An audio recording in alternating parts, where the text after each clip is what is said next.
So there's this long-running idea that Carolino rice is just for wet, saucy dishes, and a gulha takes the spotlight for anything dry, like a fluffy pilaf. It's, let's call it what it is, a myth. But I think what's fascinating is how different rice varieties really bend those rules.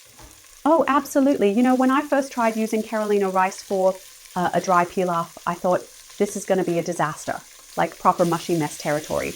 And it actually worked. Like, it was fluffy, totally fine.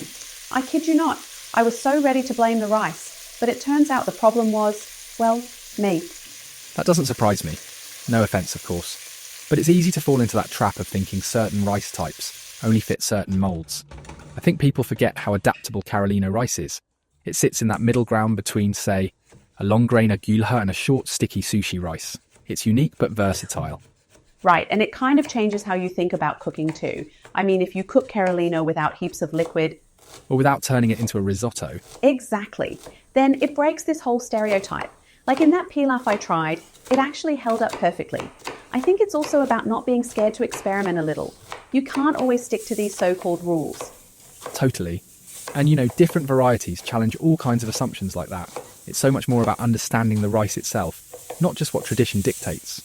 Exactly. But oh, don't get me started on how much water I used the first time. That's a whole story for later. Right, speaking of breaking rules, let me tell you about the water drama I hinted at earlier. I remember thinking, 2 cups of water to 1 cup of rice, that's the rule, right? And then I kept ending up with rice soup. Classic rookie move, right? Ah, the 2-to-1 myth. It's persistent, isn't it? But it really depends on the type of rice you're cooking. Take a gulha, for example. The long grain one. Yes, exactly. A long, narrow grain, part of the indica family. If you're cooking it properly, sealed to prevent steam loss, you actually only need about 1.5 volumes of water to one of rice. Any more, and you've got soggy grains swimming around. See, now you tell me. Honestly, I was always overdoing it. But wait, what about sushi rice? Isn't that supposed to be this super thirsty one? Surprisingly, not as much as you'd think. Sushi rice from the japonica family needs roughly an equal volume of water, sometimes even less if you rinse it thoroughly beforehand. It's designed to absorb just enough to get that perfect sticky texture without drowning. Huh. So then Carolino sits somewhere in the middle? Precisely, it's thicker and shorter than a gulha, but not as stubby as sushi rice. About 1.2 volumes of water usually does the trick. And here's the kicker. Oh, I love a good kicker. Hit me. If you're cooking Carolino in broth, like with arroz de bochechas, that lower water ratio means your broth can be more concentrated. You're using less liquid overall, so the flavour really punches through. Oh, okay. So more taste without having to, boil enough stock to sink a ship? Exactly. Or if you're like me, you just make extra rice with the same amount of broth. Either way, it's a win. All right, but now I'm curious. How did you figure out the sweet spot? The 1.2 ratio, I mean. Trial, error, and a lot of badly cooked rice along the way. Honestly, it's a balance between water absorption and evaporation rates specific to the grain type. Which is way geekier than what I did. I think I just eyeballed it until it didn't look like soup anymore. Hey, there's no shame in that. Sometimes trial and error is the best teacher. Yeah, but let's be real. I'm still scared I'm messing it up every time. Like a gulha, sushi, Carolino, they've all got their rules, and I'm over here winging it half the time. Well, it's less about rigid rules and more about understanding what each rice needs. That's where the magic happens. Adjusting your ratios to pull out the best flavours and textures. And not drowning your rice. Got it. And speaking of arroz de bochechas, have you ever actually made it yourself, Ruby? Arroz what? Am I supposed to know what that is? It's a Portuguese dish. Basically rice cooked in a rich broth made from, well, pork cheeks. Pork cheeks? Okay, I have questions, but I'm intrigued. It's incredible. I learned about it from a chef in Lisbon. And here's the magic. Using Carolino rice in a dish like this gives it such an edge.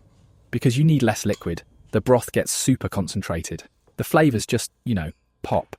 That actually makes a ton of sense. Less water, more punch. I'm guessing this is where your famous 1.2 water ratio came into play? Exactly. It's a balancing act, really. You're not just cooking rice, you're controlling how much flavour stays in that pot. Plus, with Carolino being versatile, it handles both a bit of creaminess and that fluffy texture. See, this is why cooking freaks me out sometimes. Like, these tiny details can make or break the dish, and I'm just over here wondering if I even bought the right kind of rice. You're not alone. Honestly, that's part of the fun. Figuring out what works for the dish you're making. And hey, we all mess it up. I can't even tell you how many rice disasters I've had before getting it right. Okay, but hang on. For anyone listening, what would you say is the starting point? Like, how do you go from rice disasters to pork cheek perfection? Great question. I'd say start simple. Know your rice. Is it long grain, medium, or short? Figure out how it handles water. And then, experiment. Adjust the liquid little by little until you find that sweet spot. And what about people who just use like the quick cook stuff, asking for a friend? No shame in that. Quick cook has its place. But if you're after depth and complexity, the good stuff is worth the effort. Trust me, your taste buds will thank you. All right, you've convinced me. Next time I'm trying something fancy, I'll actually measure the water. Baby steps, right? Exactly, it's all about confidence, experimentation, and not being afraid to wing it a little. Speaking of which, We've got to ask, what's your go-to rice variety? And what's your water ratio? Hit us up. We might need to borrow your secrets.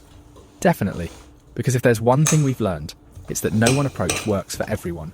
Cooking is just as much about discovery as it is tradition.